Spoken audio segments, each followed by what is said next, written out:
When an interviewer asks you to kind of walk them through your job history, it's kind of an easy way, almost that like that tell me about yourself question where they've got your resume or CV or your application and they see all these different jobs possibly on there, especially if you're a veteran or a seasoned type of employee where maybe you've had a lot of different jobs. And they want to know about these different jobs. Now, this question, walk me through your job history. They're not looking for a long explanation of each job and why you were great at that job and your whole 20 minutes of your interview or 30 minutes of the interview is spent on just that question. They're looking for very short, concise things, and they're really looking for your thought process and your decision-making ability as you move through your career, how you manage your career, because they're going to then see how that might fit in with what they're looking for as if they hire you, how your career might progress either with them or are you going to be a flight risk, somebody who might just leave right away. So they're very concerned about that as well. So when you walk through your career, you want to do it real short and real concise and really emphasize why you've made the changes you have.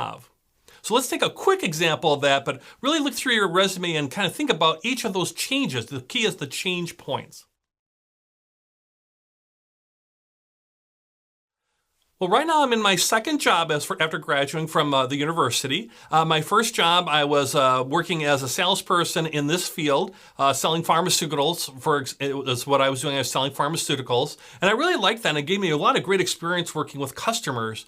But I really realized that I didn't want to be in sales. I really wanted to move more towards the project management or sales support type role, and that's where I moved into my last company with XYZ Company, where I'm at currently and doing great at. And they've given me a lot of good training and I've literally learned a lot where now I've been a real successful project manager and I really, really enjoy that.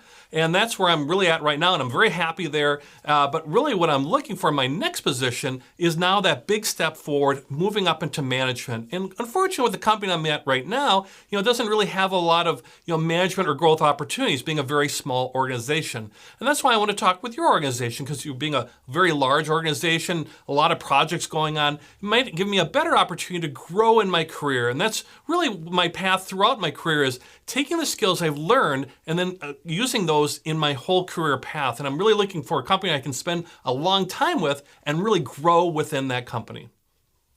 Okay, so if you saw from that answer, just a short example answer, but in that example I'm using where here's the progression. My idea is I started in sales, didn't really like it, kind of moved into project management, want to stay in project management, that's what I'm interviewing for, but I'm really looking for that leadership or growth type track. You'll then get questions around, well, why do you want to grow? Or how fast do you want to get promoted? And those kind of things, those will be common questions, and that's good because the idea is you're, in that particular example, that's what you're looking for. Now remember, your example will be different. It's your own life, of course, so think about more so, once again, the career progression that you're making and why you've made those changes between each job with a little snippet about what you did.